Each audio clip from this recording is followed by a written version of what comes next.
Ravi de vous retrouver. On aurait dû. Pardon, excusez-moi. Baruch atah Adonai Elohim Yeholam she'akol nivro. C'est le mercredi soir. Et c'est vrai que le mercredi soir, c'est le cours de pensée juive, aussi donc lié à la paracha, aux deux parachiotes de la semaine. Alors, je voudrais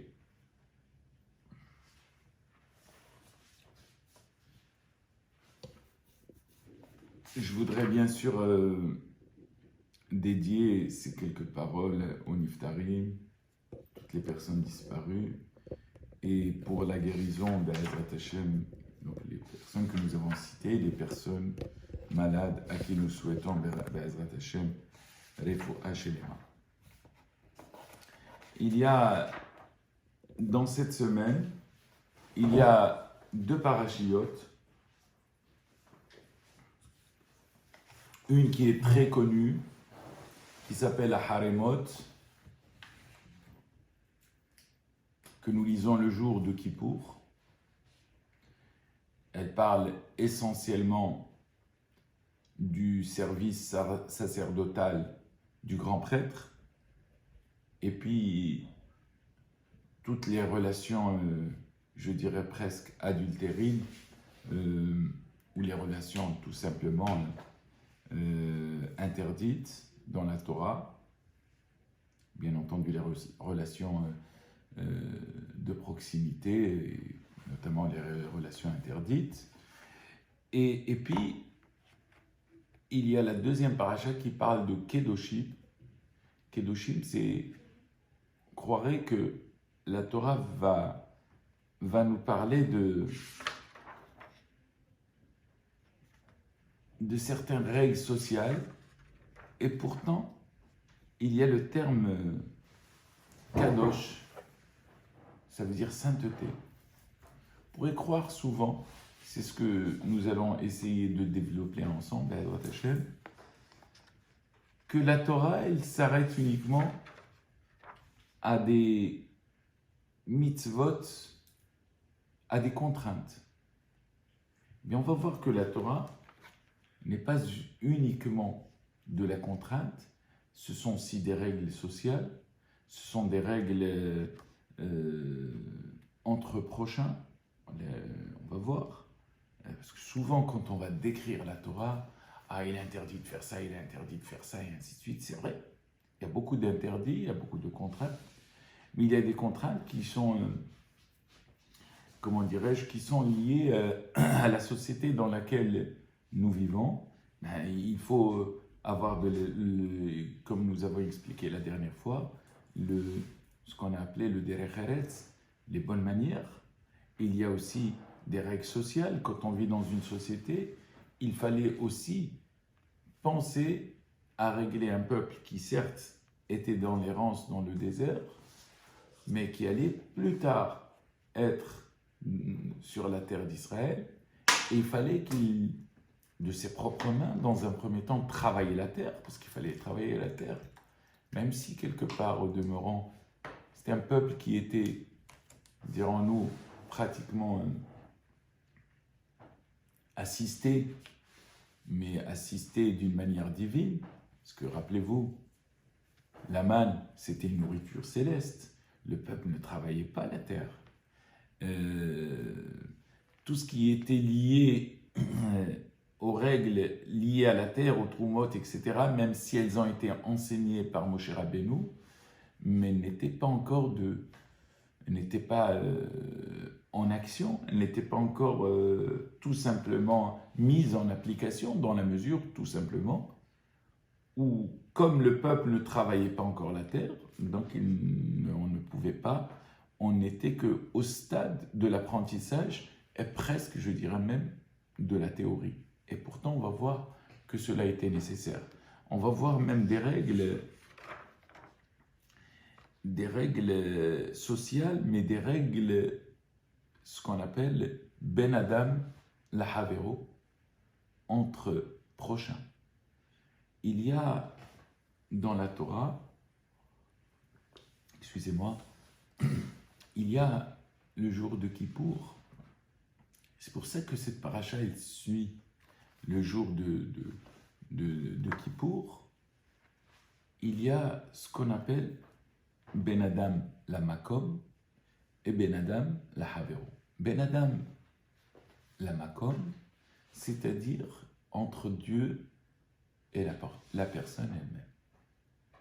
Ce que Dieu d'ailleurs pardonne le jour de Kippour, ce n'est que ça. Ce qu'il y a entre prochains, c'est une histoire de prochain. C'est pour ça qu'il y a des règles. Tu ne dois pas haïr ton frère, tu ne dois pas colporter, tu ne dois pas le haïr du fond de ton cœur, tu ne dois pas être dans la rancœur, tu ne dois pas ceci ou cela, tu aimeras ton prochain. Tout cela, eh bien, dites-vous, ce sont des règles, des mitzvot de la Torah. Et comme par hasard, elles suivent la paracha qui est lue le jour de Kippour. Eh bien, elle vient nous exprimer la chose suivante. C'est que tout simplement, s'agissant de Ben Adam la Havero, entre prochains, eh bien, Dieu ne pardonne pas le jour de Kippour. Pourquoi? Parce que Dieu lui-même dit, comment puis-je me mêler d'une situation alors que je vous ai donné les règles à suivre? D'abord, il faut dans un premier temps obtenir l'arrangement avec son prochain. Après, Dieu pardonne. Dieu dit, si entre vous, vous êtes d'accord, je peux l'être. Être d'accord dans le bien, bien sûr. Et même dans le mal, c'est pas si simple. Même Dieu lui-même n'intervient pas. C'est pas Dieu en préserve, je ne vais pas vous donner une mauvaise idée. Mais rappelez-vous de l'histoire de la tour de Babel. Dieu les a pas punis, tout simplement. Pourquoi? Parce qu'ils étaient unis. Parce qu'entre eux, ils s'entendaient. Alors, il y a des règles, telles que par exemple, Lotalin pe'olat tzacher etecha had boker. Par exemple, verser le salaire d'un employé. C'est une règle aussi de la Torah. On n'a pas attendu différents syndicats pour nous dire comment il faille se comporter avec les employés. C'est des règles de la Torah aussi. Les règles liées aux dégâts, c'est aussi inscrit dans la Torah. Les règles liées aux assurances, c'est aussi de la Torah. Quand vous prenez toute cette partie de Kedoshim, vous avez plusieurs règles. Vous prenez Mishpatim, vous avez des règles sociales, vous avez des règles, toutes sortes de règles liées à la société, liées dans laquelle on vit. Eh bien, vous avez ce qu'on appelle Ben Adam la Havero, entre prochains. Vous les avez ici. Et puis, il y a même des règles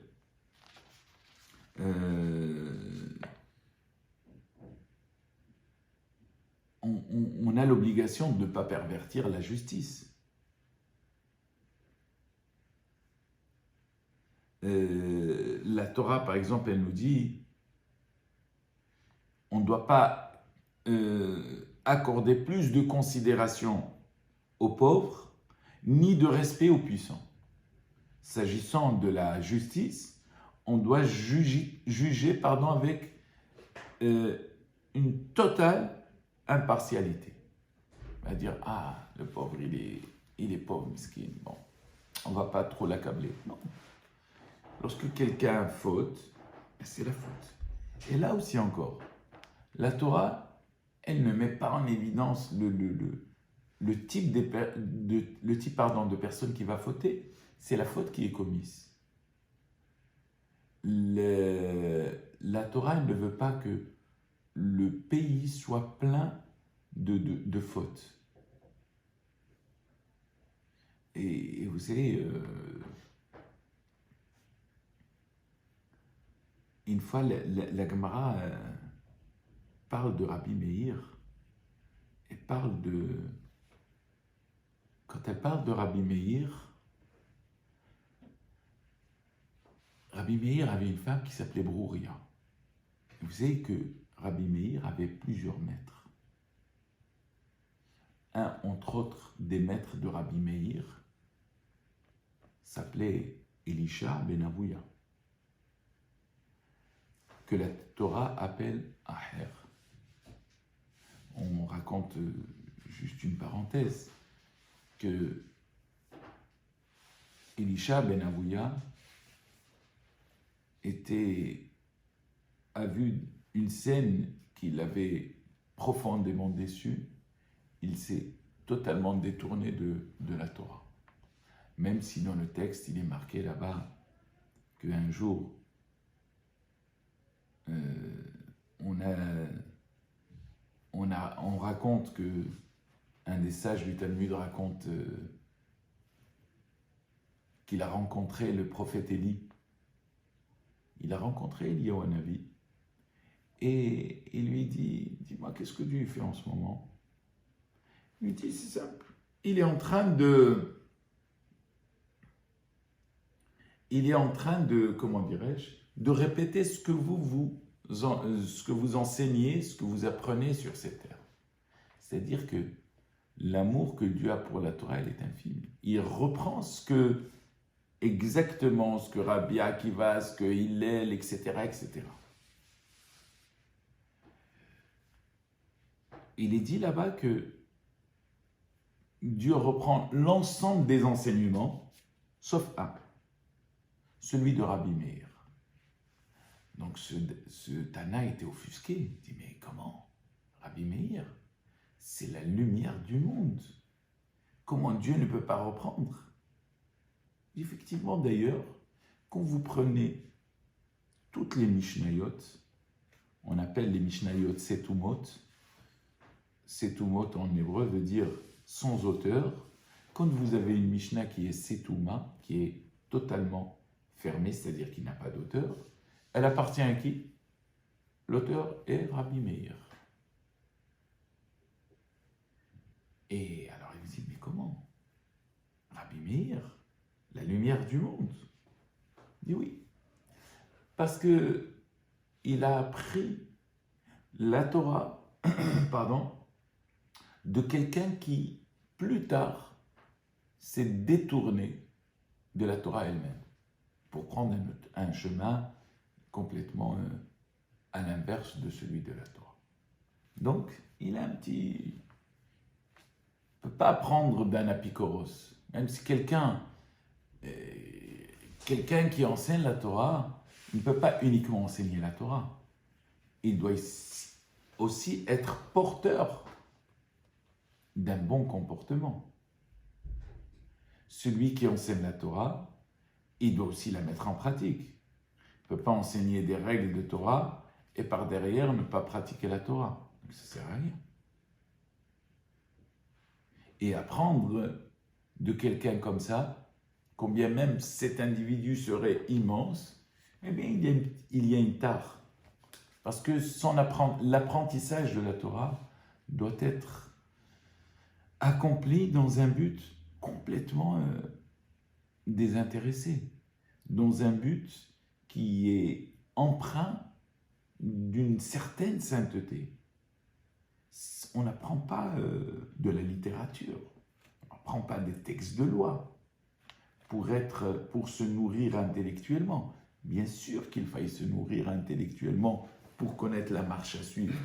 Mais là, il ne s'agit pas uniquement de cette nourriture. C'est ce que nous disons souvent. Viyu ma'asenu, kol ma'asenu leshem shamayim. Que nos actions soient toujours accomplies dans un but, leshem shamayim, c'est-à-dire dans un but complètement désintéressé.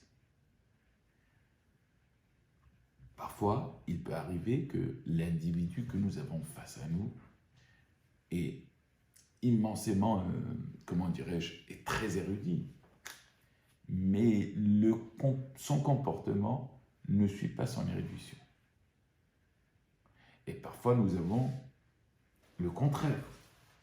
Nous avons parfois le contraire des érudits dont le comportement est très faible dans la connaissance des textes. Enfin, en général, quand on est très érudit, c'est que nous connaissons pas mal de choses. Ou du moins, on a appris beaucoup de choses. Donc, Rabbi Meir, comment Rabbi Meir? Parce qu'il a appris justement de ce sage-là qui était Elisha ben Avouya, qui s'appelait Aher, et qui en réalité ne devait en aucun cas transmettre sa Torah, parce que sa Torah, elle était quelque part presque tachetée, si j'ose dire. Elle avait cette tâche indélébile le fait d'avoir été transmise par quelqu'un qui est parti de l'autre côté. Mais pourtant, le texte dit là-bas, et je ne vais pas trop rentrer avec ce détail, ce qui a été répondu là-bas. Le texte dit là-bas, c'est à l'image, le sage lui répond à Eliyahu Hanavi en lui disant, mais s'agissant de Rabbi Meir alav Shalom, c'est l'image d'une grenade où on a mangé l'intérieur, c'est-à-dire les graines de grenade, et qu'on a jeté ce que vous appelez la peau de cette grenade. C'est-à-dire que finalement, Rabbi Meir n'a appris de Aher, comme le texte le dit, ou de Elisha ben Avouya, que cette partie, c'est-à-dire sa connaissance. Et Elisha ben Avouya n'était pas n'importe qui. Donc vous voyez que, s'agissant de la Torah, je vous dis ça, eh bien, il y a aussi les bonnes manières dans la Torah. Il y a ce qu'on appelle ces bonnes manières-là, la façon dont on va apprendre aussi la Torah, qui va nous être nécessaire et qui va rester à l'intérieur de nous. Donc c'est cet élément que nous disons constamment, les Shem Shamaï, dans un but désintéressé, complètement. Et donc, lorsque l'on va juger un individu, donc Rabbi Meir, oui, pour revenir à Rabbi Meir, il avait une femme qui s'appelait Brouria. Et puis il y a un texte que nous avons lu, que nous lisons tous les Rosh Chodesh, où il est marqué là-bas, Itamu hata'im min haaretz. Le mot Itamu, que soit annihilé, c'est-à-dire détruit, hata'im. Le mot hata'im, vous savez que dans la Torah, il n'y a pas de voyelles. Lorsque vous enlevez les voyelles, vous pouvez le lire par le mot hot'im, les fauteurs. Et Rabbi Meir, qui était une immense lumière, Meir d'ailleurs, le mot or, Meir parce qu'il éclairait. Comment il a traduit ce texte? Itamu hot'im, que les fauteurs, les pécheurs, soient annihilés, c'est-à-dire qu'ils soient perdus à tout jamais. Alors, sa femme, qui était très très érudite, elle lui dit, mais la suite du texte,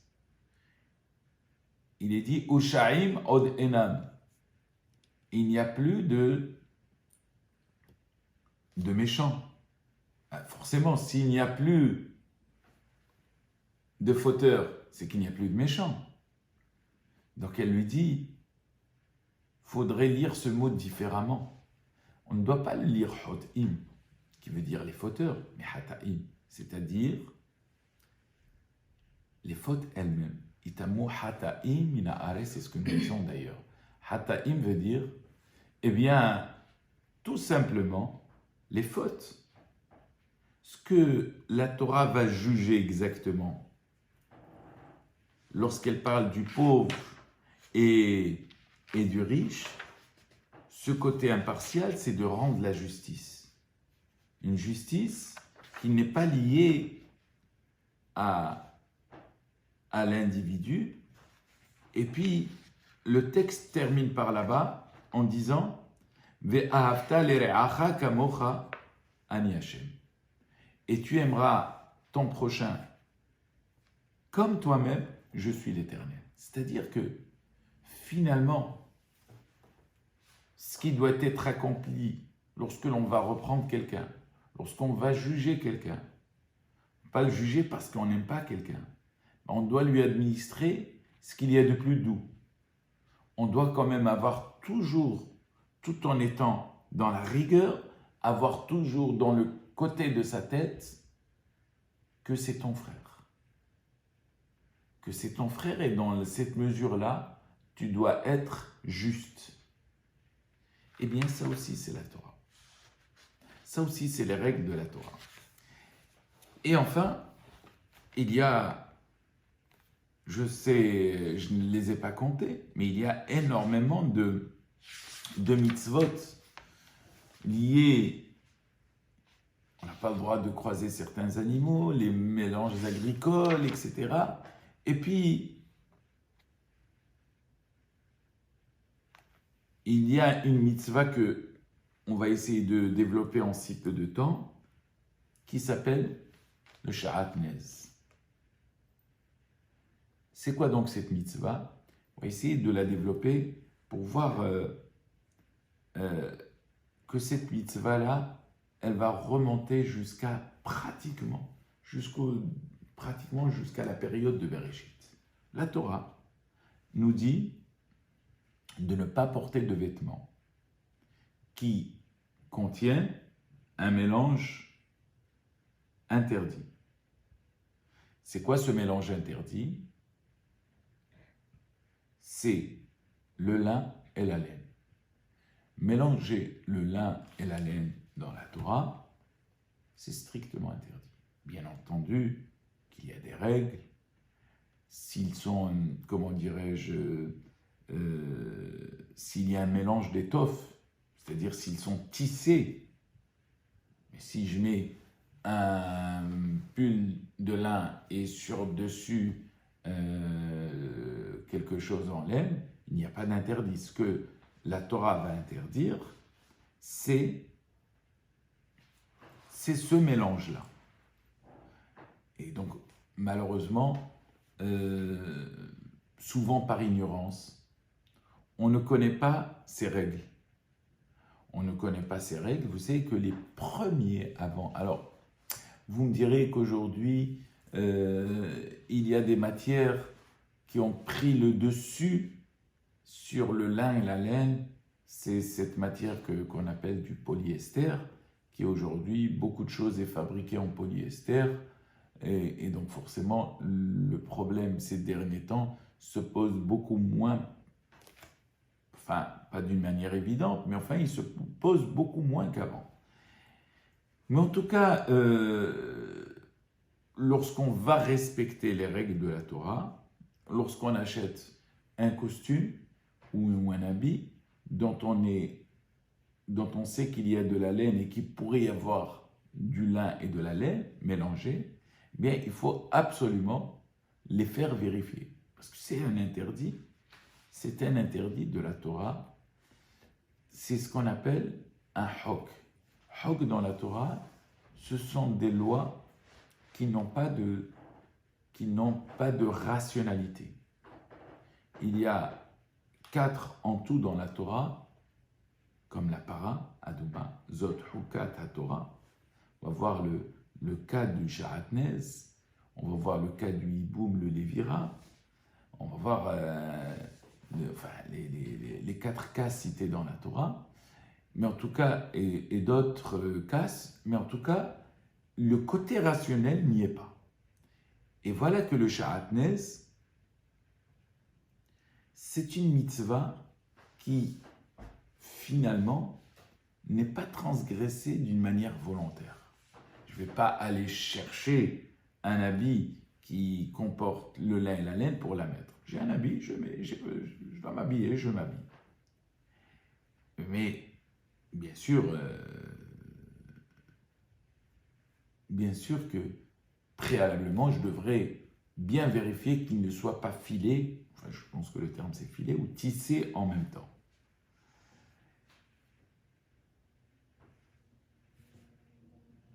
Et cette mitzvah-là, cette transgression-là,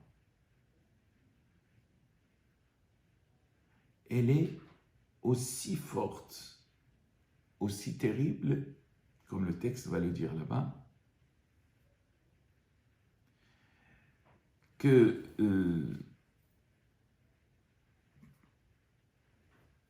comme si on a transgressé une loi, c'est comme si on a mangé du porc. Mettre du lin et la laine, c'est pratiquement la même, c'est même dans les règles interdites liées, dans cette, on va dire, dans cette colonne-là. Et d'ailleurs, le mot sha'atnez,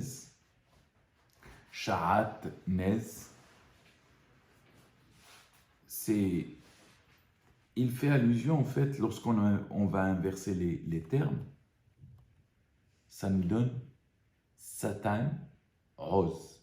Satan, Oz, c'est-à-dire le Satan puissant. Ça veut dire que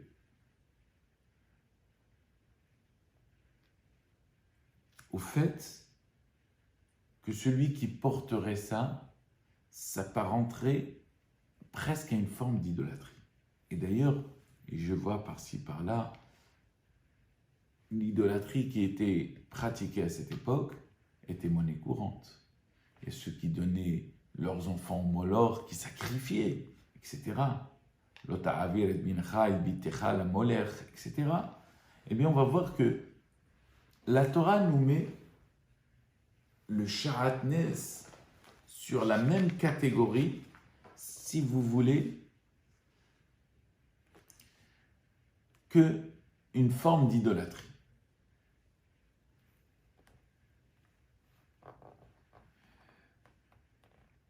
Alors on va essayer ensemble de comprendre un petit peu.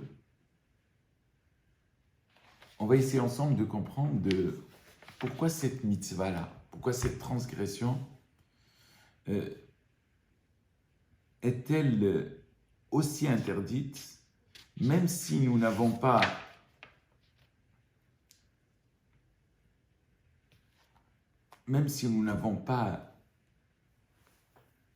exactement nous avons dit que c'était une règle irrationnelle, mais il y a toujours dans la Torah, même dans ce qui est le plus irrationnel, il y a toujours quelques sources qui nous mettent sur le bon chemin. Le chemin de cette source, c'est pour ça que je vous parlais tout à l'heure de la Genèse, et de remonter un petit peu au début de l'humanité. Quand on prend le début de l'humanité, c'est le début des humains sur Terre et le début du comportement, le début du pouvoir sur Terre. Et à cette époque, donc selon la Torah, il y avait Caïn et Hevel. Rappelez-vous, Caïn, Cain et Abel, ce sont les deux enfants de qui? De Adam. Premiers enfants d'Adam, parce qu'il a eu beaucoup plus tard un autre fils qui s'appelait Shet. Le texte nous dit la chose suivante.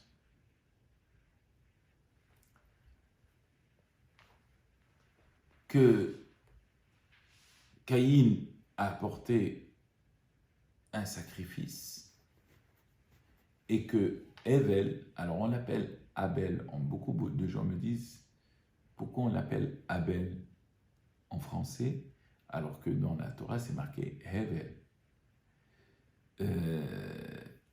Il est marqué Havel parce que comme je vous l'ai dit, dans les règles, on va dire, grammaticales, en ce qui concerne la Torah, à chaque fois qu'un « et » se traduit en « a », ça veut dire que c'est la fin d'un verset où on va dire ce qui va suivre ce mot n'a rien à voir avec le début du verset.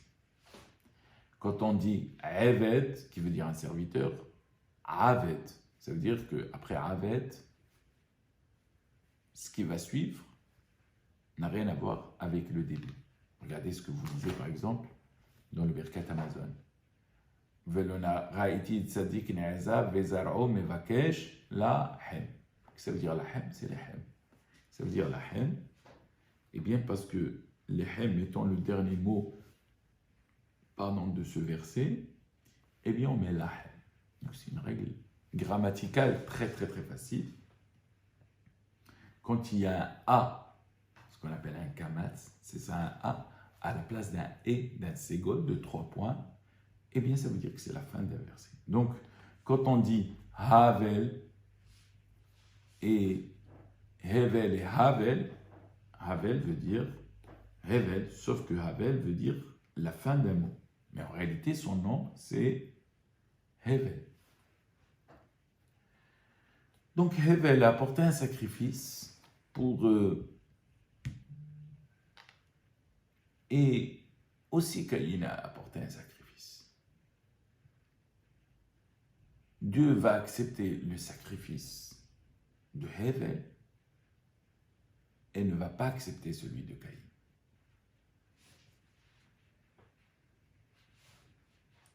Qu'est-ce que Caïn fait? Il se met en colère. Il se met en colère. Et en se mettant en colère, Dieu lui dit, pourquoi tu te mets en colère? Parce que j'ai accepté le sacrifice de ton frère et pas le tien. Mais dis-toi une chose, que celui de ton frère soit agréé et pas le tien, tu seras toujours son aîné et il te respectera. Tu seras toujours au-dessus de lui. Même si je l'ai favorisé, mais tu seras toujours son supérieur. Et vous, Caïn a eu, bon ben c'est souvent, vous savez, quand on essaie parfois de, ce que les textes nous disent dans les maximes des pères, qu'on n'a pas le droit qu'il ne faille pas essayer de consoler quelqu'un, Béchaat Kaaso, lorsque quelqu'un est frappé par la colère, je dis bien, lorsqu'il est dans un moment de colère, il ne sert à rien d'essayer de l'apaiser. Pourquoi? Parce que tant qu'il est dans la colère, il n'y a rien qui passe. Eh bien, Caïn a dit, bon, ben, Dieu m'a dit ça juste pour m'apaiser un peu, mais bon, enfin, c'est Dieu qui te le dit. Ouais, il m'a dit ça, mais c'est juste, c'est comme ça. Qu'est-ce qu'il fait Caïn? Il va tuer son frère. Non seulement il va le tuer, mais il va même croire que Dieu ne l'a pas vu. Il va se dire, bon, il l'a tué. Il va le tuer d'une manière, il va le tuer, et il va le laisser comme si de rien n'était. Qu'est-ce que Dieu lui dit? Il lui pose la question. Comme si Dieu ne l'avait pas vu, il lui dit, dis-moi, t'as pas vu ton frère Abel? Non, je ne l'ai pas vu. Est-ce que je suis le gardien de mon frère? C'est dans la réponse. Un petit peu, ça montrait un petit peu la forme de haine que Caïn avait pour son frère Abel. Suis-je son gardien? Peut-être qu'il est là-bas en train de travailler dans les champs. Qu'est-ce que Dieu lui dit? Mais tu crois que je ne t'ai pas vu? Tu crois que Dieu est uniquement dans les cieux? Mais Dieu, il est partout. Je t'ai vu j'ai vu que tu as versé le sang de ton frère. Donc Dieu va le punir, bien sûr. Il va le punir au bout de 7 générations, etc., comme il est marqué là-bas dans le texte. Mais revenons un petit peu juste sur, et très rapidement, sinon on terminera Be'ezrat Hashem ce cours demain soir, pourquoi pas. Mais rappelez-vous, et on va essayer, pourquoi pas, de mieux le développer demain, Be'ezrat Hashem. On va essayer de voir qu'est-ce que Caïn a apporté et qu'est-ce que Abel a apporté. C'est souvent ce qui fait la différence, c'est lorsque on donne un cadeau à Dieu, ce que Dieu va juger chez l'individu, c'est pas la grandeur du cadeau, c'est comment ce cadeau a été fait. Vous imaginez si quelqu'un qui a très peu de moyens, il va donner le meilleur de lui-même. Et quelqu'un qui a des gros moyens va donner quelque chose de moyen. Ben forcément, ce n'est pas la même Même s'ils ont donné, chacun il a apporté, mais ce n'est pas la même chose. Vous imaginez quelqu'un qui va, comment dirais-je, compter parfois ses sous. Mais il se dit, mais moi aussi je suis dans l'obligation de faire la tzedaka et d'aider mon frère. Vous imaginez, dans la dureté dans laquelle il va se trouver, eh bien, il va donner. Celui qui a grâce à Dieu que Dieu lui donne plus.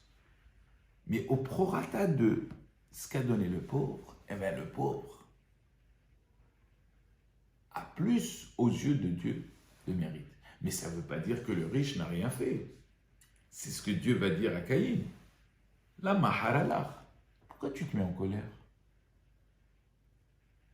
En général, quand on se met en colère par rapport à cette période-là, par rapport à l'histoire de Caïn et Abel, c'est souvent, on se reproche des choses. On aurait dû faire mieux, on aurait dû apporter plus.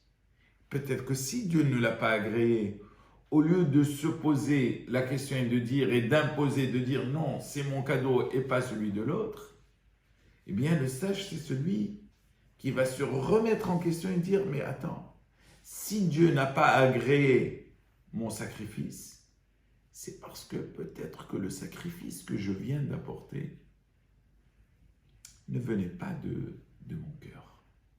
Peut-être qu'il n'était pas entièrement du cœur.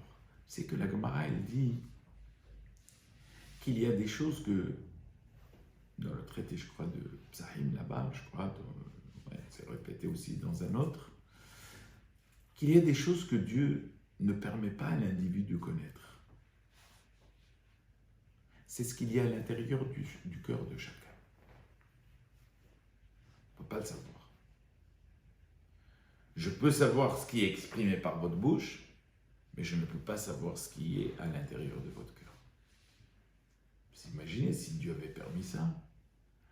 Parce que les gens qui parlent, ils disent, oui, vas-y, raconte. Tu es en train de nous dire, il est en train de nous passer toute la confiture, mais je vois que dans son cœur, il pense le contraire de ce qu'il dit.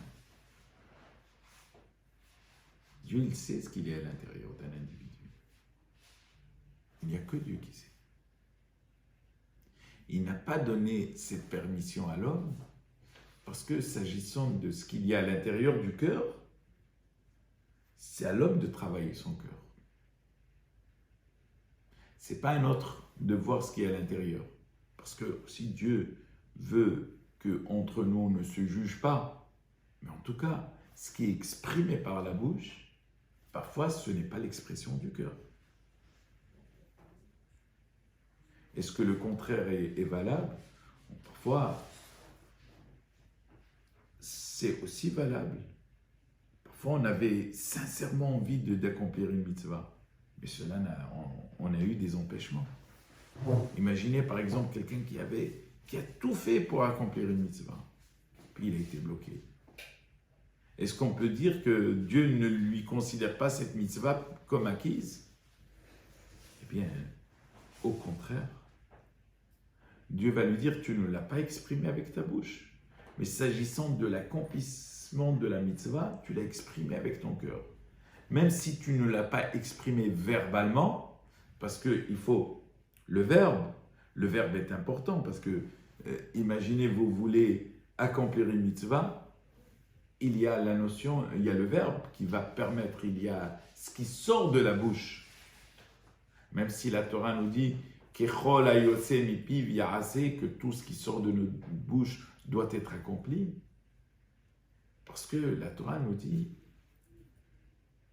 de faire en sorte de travailler son cœur. Le cœur est l'élément central du corps humain. Et voilà pourquoi Dieu voit à l'intérieur du cœur de chacun. Il voit exactement l'effort que l'individu va faire. Il ne jugera certainement pas l'individu en fonction de ce qu'il a fait, mais il va voir ce qu'il y a à l'intérieur de son cœur. Bien sûr, beaucoup de gens se disent « Ah, ben attends, mais moi, mon cœur est bon. » Oui, bien sûr, ton cœur est bon, mais cela ne suffit pas. d'avoir un cœur parfait, d'être bon, etc. Mais il faut aussi l'exprimer par des actions. Parce que si le cœur est bon et qu'il n'y a pas d'expression, ben finalement, qu'est-ce qui va se passer? Il va se passer tout simplement que là-haut, on dira, mais c'est vrai que tu as élevé un bon cœur, mais au niveau de l'accomplissement, du nombre d'accomplissements, eh bien tu es, on va dire, tu n'as pas accompli trop de mitzvot.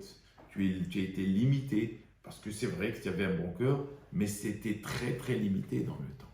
Très limité dans les actions, pardon.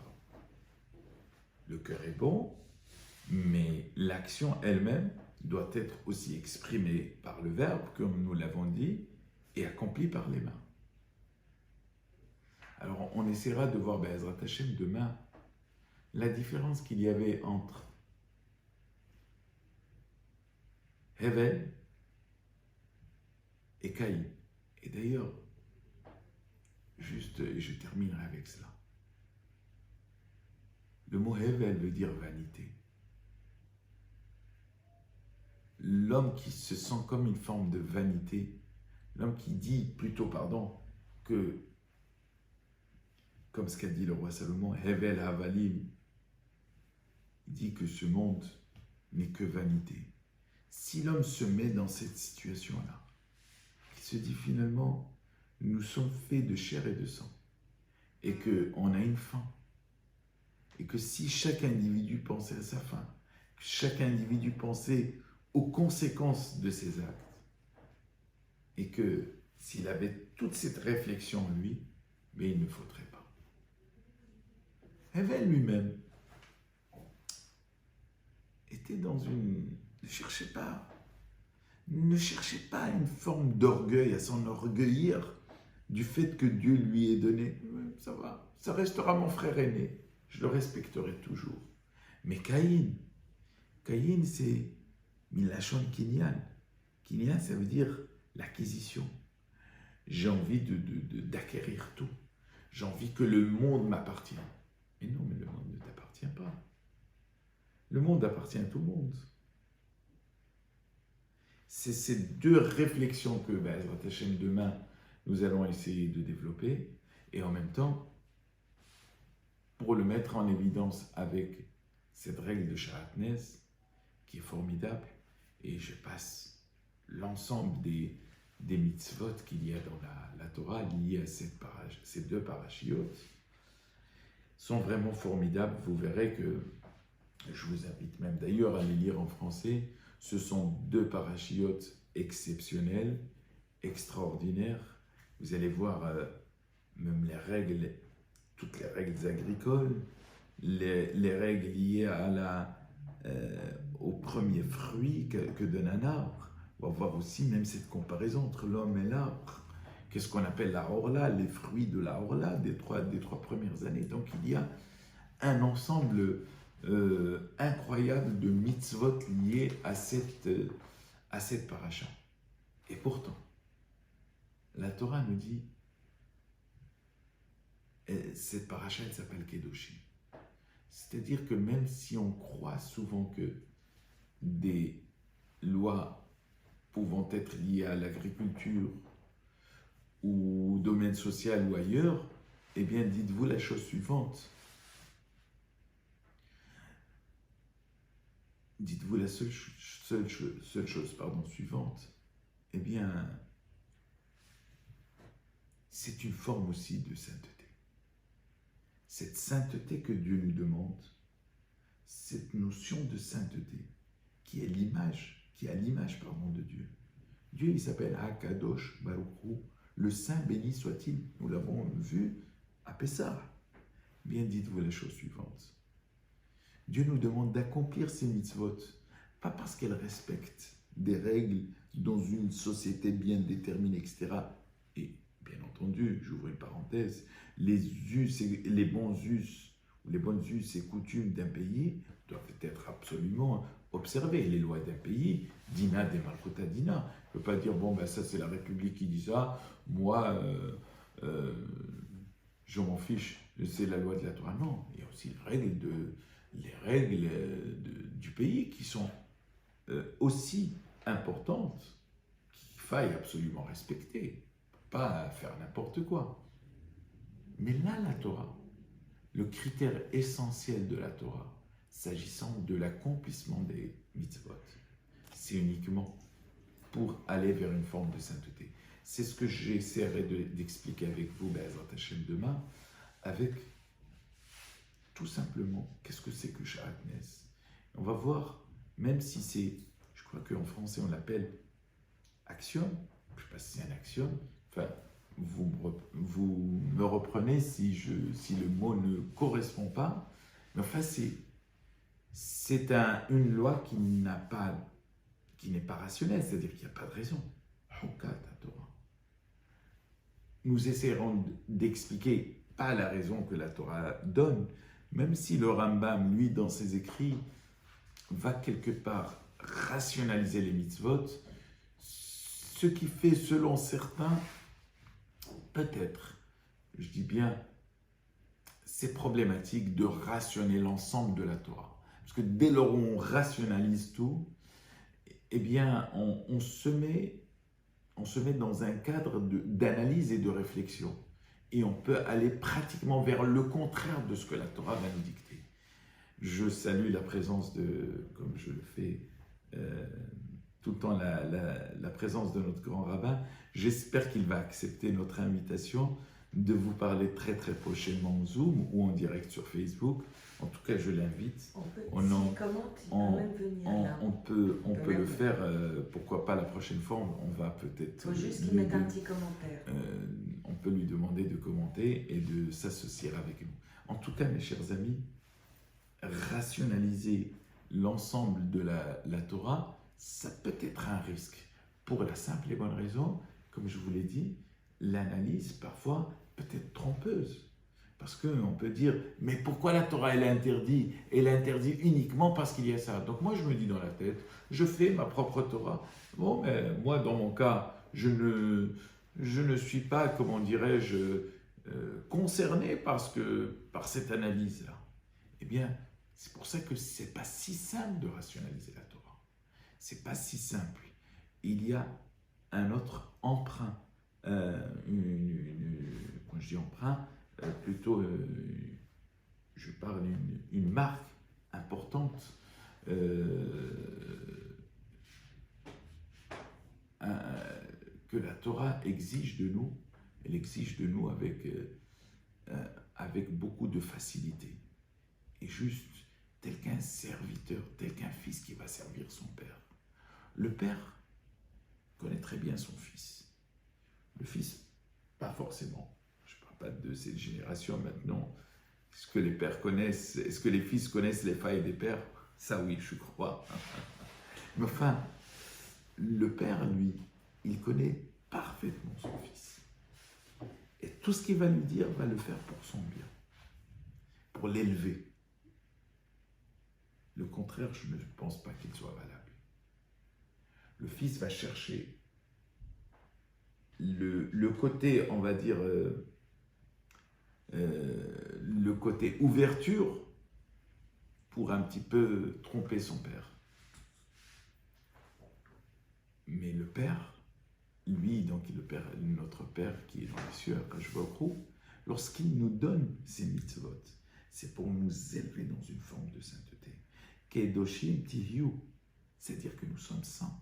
C'est-à-dire que même celui qui accomplit aujourd'hui des mitzvot, même sociales, eh bien c'est une forme de sainteté.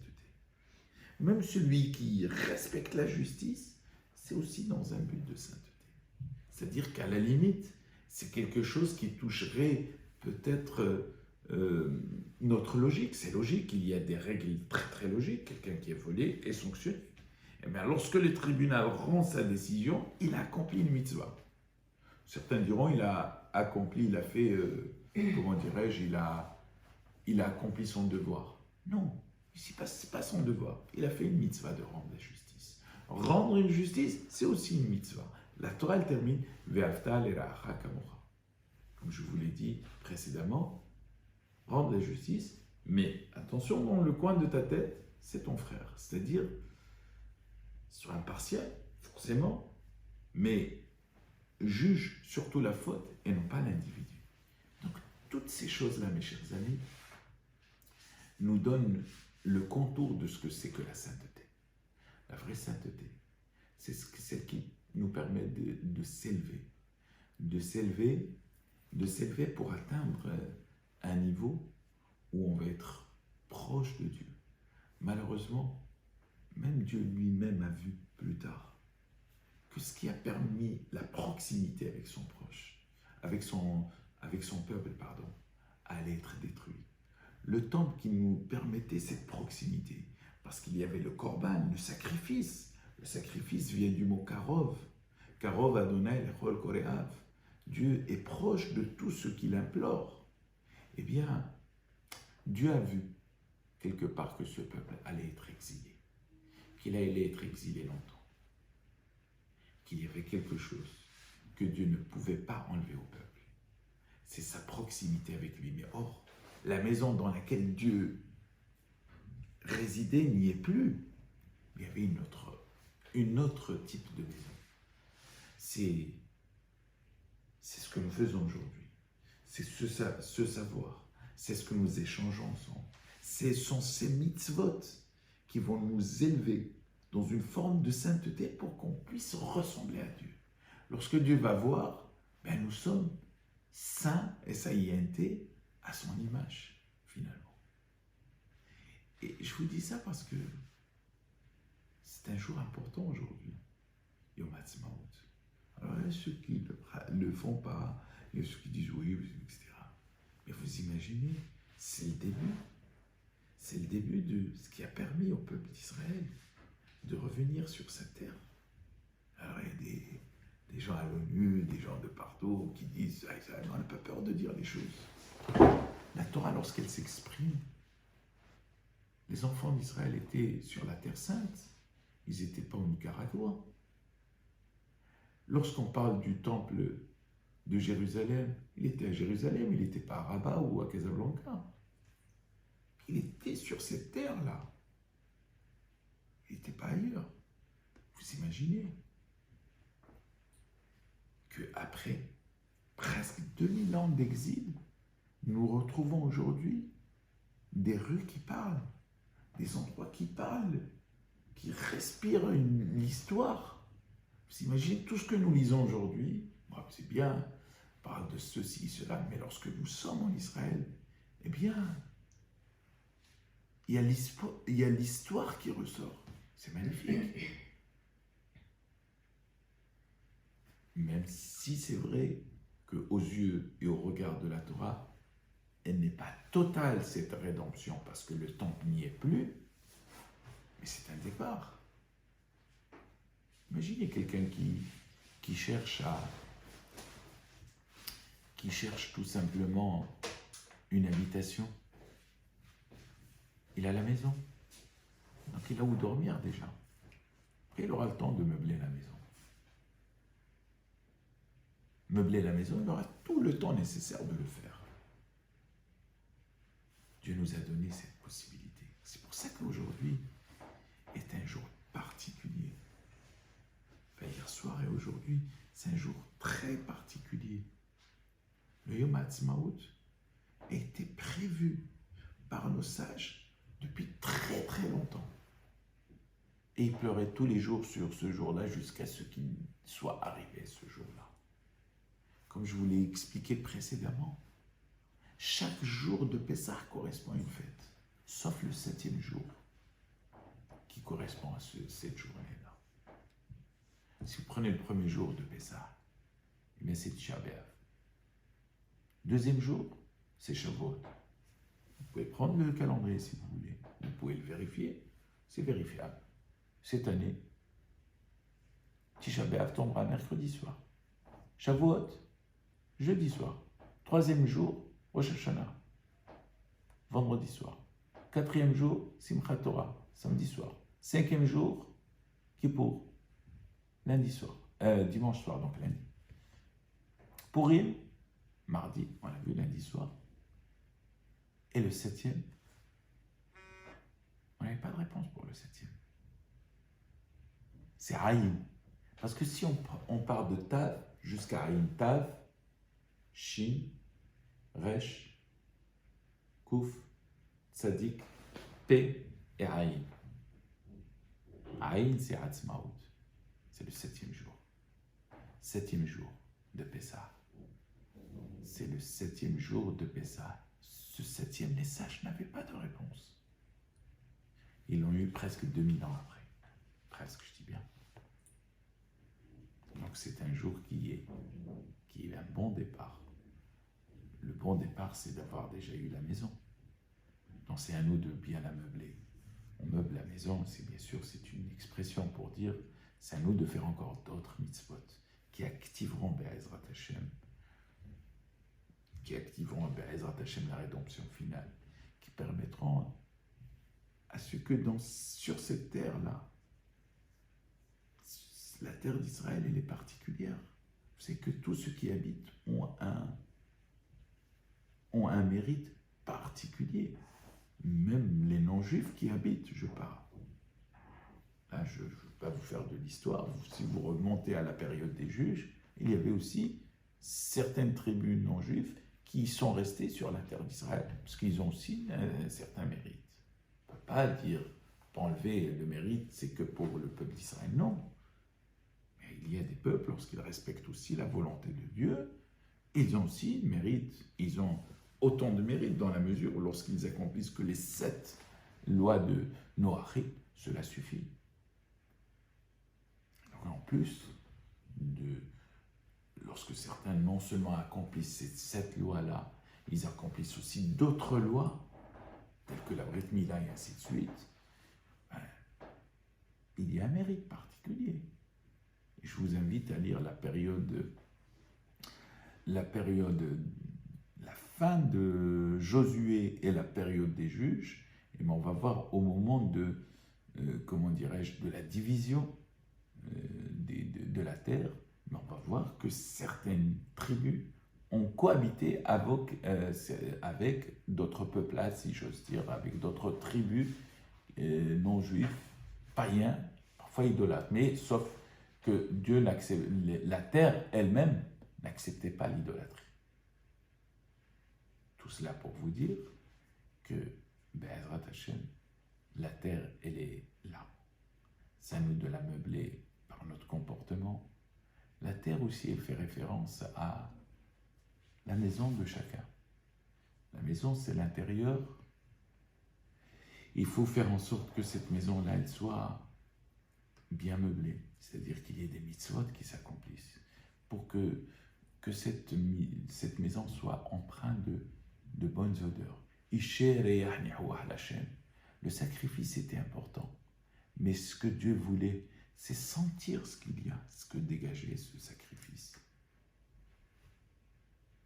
Dieu nous dit même, à quoi vont me servir vos sacrifices? Ce que j'attends de vous, c'est l'odeur, c'est-à-dire ce que vous dégagez de ces sacrifices. C'est l'intériorité de ces sacrifices. Voilà. Donc c'est à nous, on a un grand jour parce que nous avons déjà mis le sacrifice. Après, c'est à nous de faire en sorte que l'odeur qui va être dégagée ne peut être qu'une odeur agréable. Qu'elle soit agréable devant Dieu et que cette journée-là soit une journée qui nous permette, Be'ezrat Hashem, d'avancer doucement et sûrement, et de bien meubler notre maison, de faire en sorte qu'il y ait des règles dans notre maison, des règles de cacheroute, des règles de Shabbat, des règles de fête, et ainsi de suite. C'est ça le bon meublement de la maison. On ne parle pas ici des meubles, j'achète une belle table, etc. C'est pas le plus important. Vous pouvez avoir une table de repassage et manger dessus et être très heureux. Ce qui compte, c'est ce que vous allez mettre dans votre assiette, et pas forcément dans votre assiette, ce que vous allez pénétrer à l'intérieur de votre corps. Ce qui va être véhiculé à l'intérieur, c'est ce que Dieu nous demande. Alors, je développerai avec vous en même temps ce Shahat Mezda qui est, à mon sens, très très très intéressant. D'ici là, je vais vous souhaiter une très très bonne soirée.